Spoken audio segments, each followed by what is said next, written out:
Hello mga Lods, gusto mo bang malaman ang totoo? Hindi ka boring dahil hindi ka pinagpala ng itsura. Hindi ka boring dahil wala kang pera. At lalong hindi ka boring dahil hindi ka type. Parehong araw, parehong galaw, parehong mga style. Tapos nagtataka kung bakit walang spark, walang nagkaka-interes, walang tumitingin na babae. Kaya mga Lods, kung gusto mong maliwanagan, manood ka. Gusto mo bang maging isang kaakit-akit na lalaki? Narito ang ilang mga simple, mabilis, at maikling gabay para sa iyo. Karamihan kasi sa mga lalaki, hindi naman na pangit, nakakabagot lang sila, o boring. Kaya ito ang mga dapat niyong malaman or gawin. Number 1, maging tapat sa iyong sarili.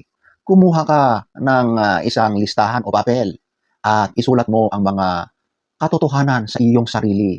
Ang mga hindi maayos para pwede mong baguhin. Kung saan ka mahina, kung saan ka laging tinatamad, at kung saan ka laging nagdadahilan sa iyong sarili. At kung nasasaktan ka man, ayos yan, mabuti yan.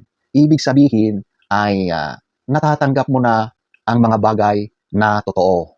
At dito na nag-uumpisa ang realization mo na baguhin ang mga nakasanayan mong hindi akma sa isang lalaking dapat ay kaakit-akit. Kaya yung mga hindi maayos na gawain na yan, umpisahan mo ng baguhin. Itama para maging kaakit-akit ka sa paningin ng mga babae. Number 2, itigil na ang pagsuot ng maskara. Huwag kang magpanggap. Tigilan mo na ang pagsasabi na ayos lang kahit hindi naman. Tigilan mo na yung pagsasang-ayon kung hindi ka naman sumasang-ayon. At tumigil ka na rin sa pagtawa kahit hindi naman nakakatawa para lang masabing hindi ka killjoy. Magsalita ka ng tapat, ng may katotohanan, ng may respeto. Kaya mga Lods, kung gusto mong mapansin ng mga babae, magpakatotoo ka. Be natural. Huwag na huwag ka nang magpanggap. Number 3, sanayin ang iyong kakayahang makihalubilo. Lumabas ka sa iyong comfort zone. Umpisahan mo nang makitungo sa ibang mga tao. Kasi kung nagmumukmuk ka dyan at takot kang humarap sa mga tao, kailan ka pa mapapansin ng babae? At kung nasanay ka na dyan, nag-improve na yung confidence mo, lumabas ka na para magkaroon ng chance na makakilala ng babae. Kapag meron kang natipuhan, lapitan mo, makipag-usap ka. Siguraduhin mo lang na maayos ang mga pananalita mo. Yung mga kilos mo ay pino. Huwag kang masyadong sobrang confident kasi baka sa halip na magustuhan ka, ay baka naman matakot yung babae. Diyan, kapag natutunan mo ng makihalubilo sa mga random na tao, lumalabas na yung pagiging natural mo at yung confidence mo ay nangingibabaw. At yan na ang isang dahilan para maakit o mapansin ka ng babae. Number 4, gumawa ng mga magagandang mga karanasan. Karamihan sa mga lalaki, walang mga plano. Huwag ganon. Kailangan mong pagplanuhan, pag-isipan ang mga bagay na gawin mo para mapansin ka or may babaeng ma-impress sa iyo. Kung ikaw ay makikipag-date sa isang babae, siguraduhin mo na you look your best, okay? Kailangan mong paghandaan yan at siguraduhin mo na maayos ka, na kapag nakita ka ng babae ay mapapawaw.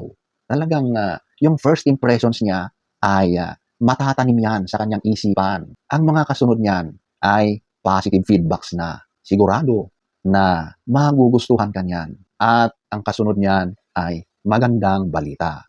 Number 5, i-upgrade mo ang sarili mo. Hindi lang sa physical, kundi sa mga skills mo.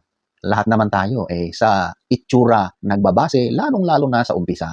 Kaya Lods, ayusin mo ang sarili mo.